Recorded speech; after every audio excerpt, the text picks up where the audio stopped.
Halo para penikmat adrenalin, selamat datang di Rangkumin Film, tempat pelarian paling logis saat kenyataan hidup jauh lebih horor dari film thriller. Hari ini kita akan mengintip sisa-sisa kejayaan Jason Statham yang berperan menjadi Michael Mason atau singkatnya Mason. Aktor yang identik dengan karakter dingin dan mematikan ini menghadirkan nuansa berbeda dari film-film sebelumnya, menggabungkan aksi brutal dengan drama psikologis yang intens, tentunya di tengah terpaan badai laut.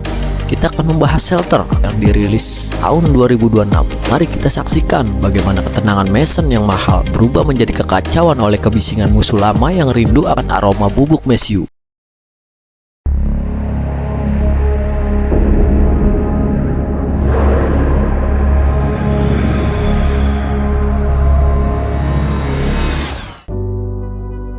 Di awal film bertempat di gugusan Pulau Hebrides luar, Skotlandia. Di sebuah mercusuar yang sudah lama terbengkalai, kita diperkenalkan Mason, sesosok mantan agen MI6, tim pembunuh elit pemerintah yang juga seorang legenda hidup dari unit Black Tides yang sudah resmi mematikan radarnya, mencoba menata hidupnya dengan hanya berteman seekor anjing di pulau terpencil. Kita kemudian diperkenalkan pada Jessie, sosok gadis kecil dengan kapal skocinya yang tampak membawa perbekalan untuk Mason, tentunya di bawah pengawasan sang paman. Jessie hadir sebagai satu-satunya penghubung Mason dengan dunia luar di tengah persembunyiannya. Meski masih berduka atas kepergian ibunya, Jessie tetap menyiapkan hadiah tulus untuk Mason. Namun, hadiah itu justru disambut dengan sikap dingin dan penolakan dari Mason yang keras kepala untuk tetap menyendiri. Saat Jessie melayangkan protes, Mason justru menepisnya dengan ketegasan. Dia juga melarang Jessie kembali lagi untuk mengantarkan perbekalan. Di tengah perdebatan sengit antara Mason dan Jessie, tiba-tiba suara sirine kapal berbunyi. Itu adalah kode dari sang paman. Gema sirine dari kapal pukat di kejauhan menjadi peringatan tegas bahwa waktu Jessie sudah habis dan dia harus segera kembali ke skocinya sebelum cuaca memburuk. Jessie terpaksa mengakhiri protesnya dan memacu langkah menuju skoci. Namun alam berkata lain. Badai datang tanpa diundang, mengombang-ambingkan kapal kecil Jessie dan sang paman. Satu hempasan gelombang berhasil melempar tubuh kecil Jessie keluar skoci. Begitu juga dengan kapal sang paman. Sementara Mason menyadari dari kejauhan bahwa mereka dalam bahaya. Sesegera mungkin bergegas mengeluarkan perahu bot miliknya untuk menyelamatkan mereka. Jessie yang telah tenggelam tampaknya tersangkut di antara jaring pukat kapal yang juga melukai kakinya. Mason pun berhasil membawa Jessie ke perahu bot miliknya. Naas buat sang paman, arus bawah laut membuat kapal dan dirinya terjebak di antara jaring pukat kapal. Kembali ke kediaman Mason, mana Jessie telah siuman dan menanyakan keberadaan sang paman. Mason pun dengan berat hati memberitahunya bahwa sang paman telah tewas. Jessie pun meratapi nasibnya yang kini harus hidup tanpa siapapun. Menjelang pagi, ketenangan Mason terusik oleh ulah anjingnya yang berusaha membangunkannya. Perhatiannya pun teralih pada Jessie yang tampak meringis kesakitan. Ternyata, luka di kakinya mengalami pembengkakan serius. Mason terpaksa membuang egonya merawat luka Jessie dengan penuh kehati-hatian. Sebuah kontras yang tajam dari sosoknya yang dingin selama ini. Sementara Jessie terus mencecar Mason dengan berbagai pertanyaan. Alih-alih menjawabnya, Mason hanya diam tak bergeming. Di saat Jessie berdalih bahwa keluarganya akan mencarinya, Mason menjawab bahwa Jessie tak lagi memiliki keluarga setelah sang paman tewas. Dan Mason telah mengetahui semua kenyataannya. Mason juga menegaskan bahwa tidak akan ada siapapun yang mencarinya di sini. Sepeninggal Mason, Jessie tampak bersusah payah bangkit dari tempat tidurnya dan mengambil sebilah pisau yang ditemukannya untuk mengantisipasi hal yang tak diinginkan. Hari berlalu sampailah di saat malam. Jessie yang tertidur tampak meracau. Mason yang mendengarnya bergegas menghampiri untuk menenangkannya. Namun Jessie tersentak dan hendak menyerang Mason. Mason dengan tenangnya berkata bahwa itu hanya mimpi, bahkan mengajarkan Jessie bagaimana cara memegang pisau yang benar.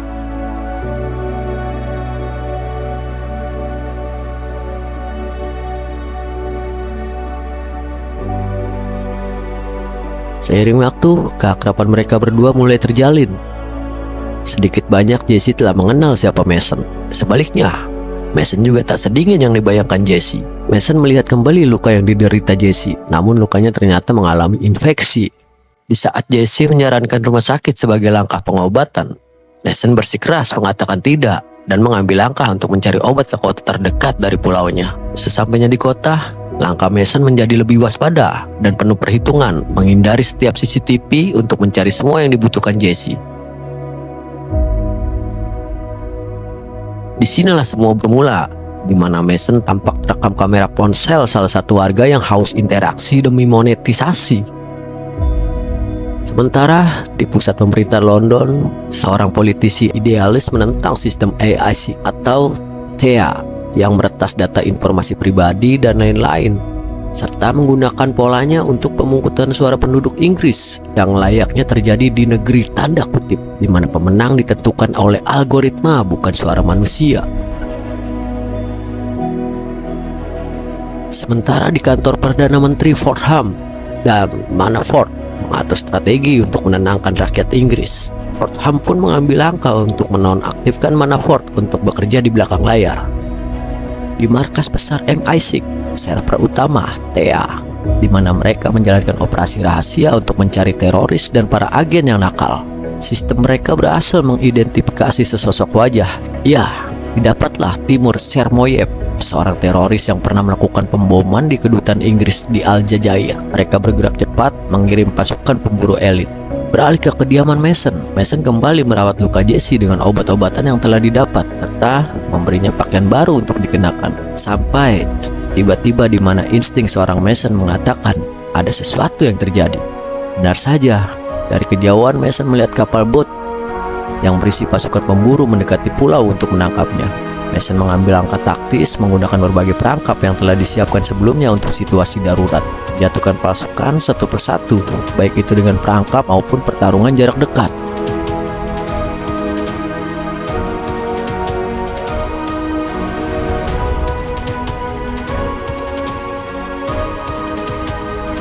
Di sisi lain, salah seorang pasukan berhasil meringsek masuk ke kediaman Mason, di mana Jack, anjing yang juga kawan setia Mason, terpaksa ditembak mati karena mencoba menghalau pasukan.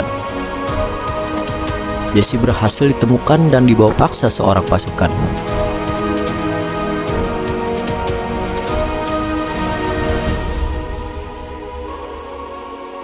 Mason berubah menjadi mesin pembunuh tanpa ampun. Dengan senapan runduk di tangannya, satu peluru melesat presisi, memaksa prajurit terakhir itu tersungkur dan mencium dinginnya pasir pantai. Kembali ke kediamannya, Mason meninggalkan Jesse dan pasukan pemburu yang telah binasa. Mason berlutut meratapi anjingnya dan menghubungi satu-satunya kontak yang masih dia percaya. Mason melanjutkan pelarian dengan mengajak serta Jesse menyeberangi pulau menggunakan kapal boat. Di lain tempat, di markas MI6, mereka menyadari pasukan pemburu mereka telah binasa dan yang mereka buru bukanlah sang teroris Sermoyev.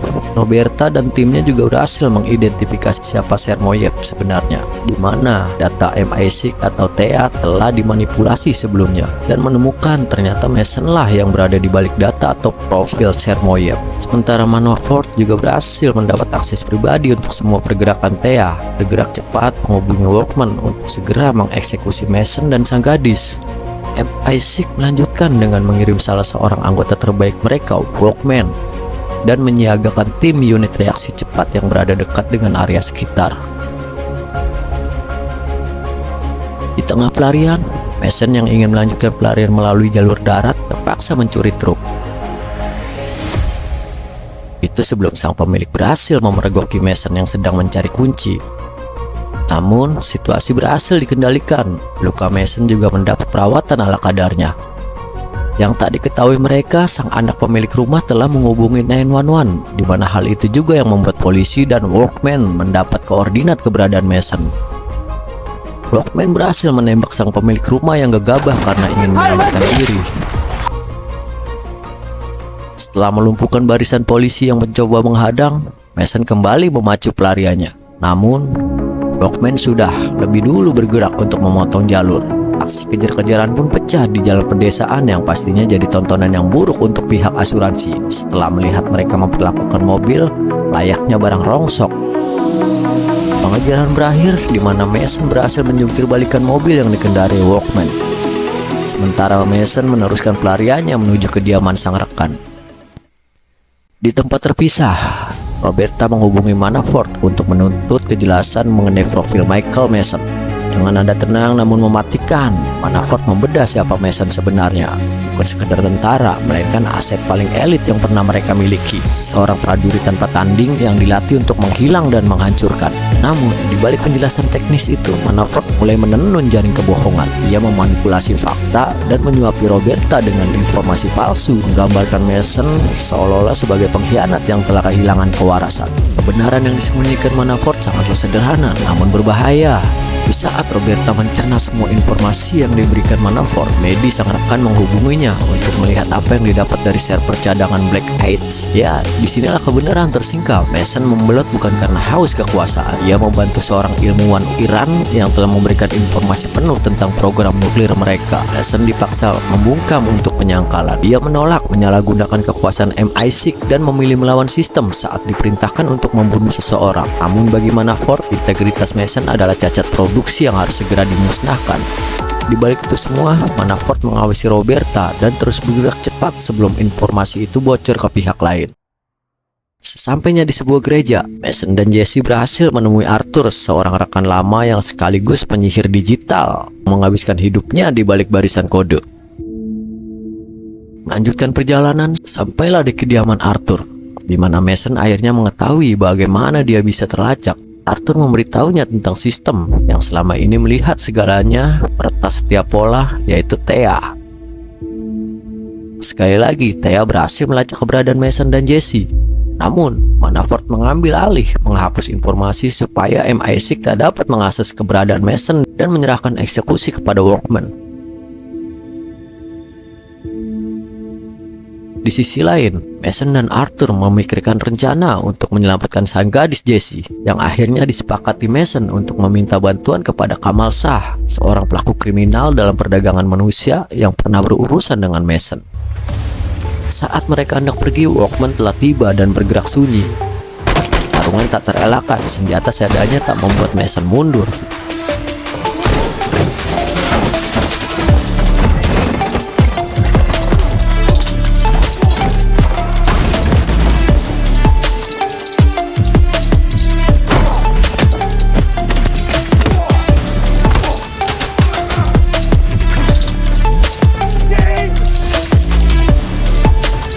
Tarungan berakhir dengan Mason, Jesse, dan Arthur melarikan diri. Manafort yang mengetahui hal itu mengambil langkah untuk menggandakan skala pengejaran.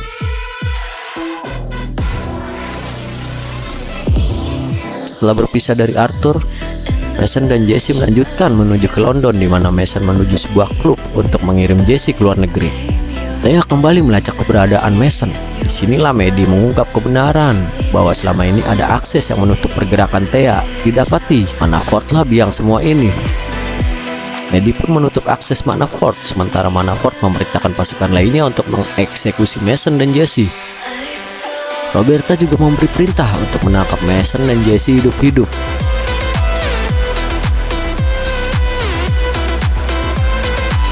Di dalam klub, Kamal tampaknya sepakat untuk menyelamatkan Jesse dan membawanya ke luar negeri. Tentunya setelah Mason mengintimidasi dan mengancam Kamal bahwa dia bisa saja menghentikan usaha dan menangkapnya dengan segala strateginya. Namun pasukan Manafort tiba dalam kekacauan itu. Jesse sempat tertangkap, amarah Mason tak terbendung. Ia membantai setiap pasukan yang menghalanginya.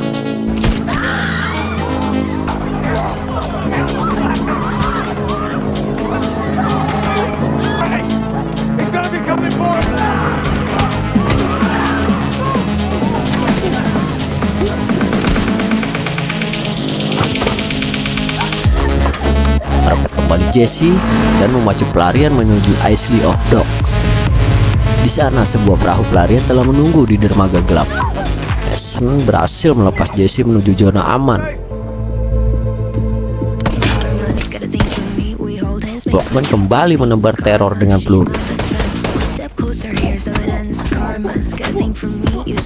Tanpa peluru tersisa, pertarungan berubah menjadi adu fisik yang brutal. Sampai akhirnya rantai dan pipa membuat suara di leher Workman yang menandakan perlawanan berakhir.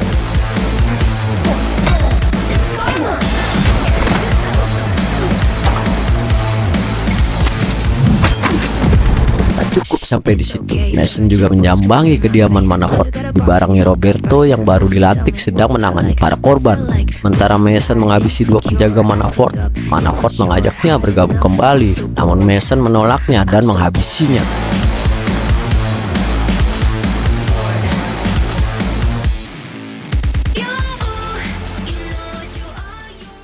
3 bulan berlalu setelah semua berakhir, bertempat di Spanyol. Terlihat Jesse di sebuah kafe menerima hadiah dari seseorang yang ternyata berisi bidak catur. Mason memperhatikannya dari luar sebelum akhirnya dia pergi. Jesse pun tersenyum dan mengakhiri film. Jadi kesimpulannya, ketenangan hanyalah istilah keren untuk menunggu masalah datang dengan gaya yang lebih elegan. Pada akhirnya, pertahanan terbaik bukanlah lari ke pinggir pantai, melainkan memastikan kamu masih punya cukup peluru untuk siapapun yang datang dengan masalah tanpa izin. Terima kasih sudah menonton rangkumin film hingga tuntas. See ya!